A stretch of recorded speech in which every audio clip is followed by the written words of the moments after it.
ខំប្រាប់ចិត្តថាឈប់គិតតែងប្រាប់ចិត្តថាអូនទៅបានហើយ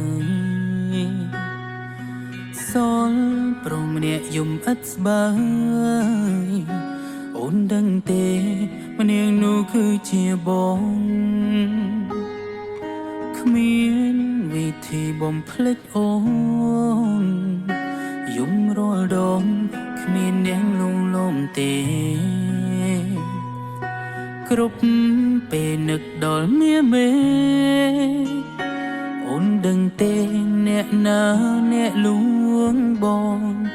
គឺបងផឹកស្រាលួងលោមខ្លួនឯងបងផឹកស្រាដើម្បីបំភ្លេចអូនបងផឹកស្រាដើម្បីឲ្យគេងលួងតែពេលផឹកស្រវឹងរត់កណ្ដោយកណ្ដែងយំម្នាក់ឯង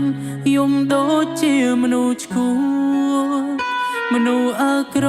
ងអូនវិលវិញបានទេគុំព្រោះគេ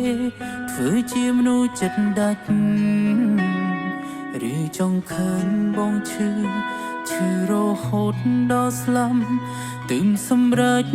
ថាវិលវិញមែនទេ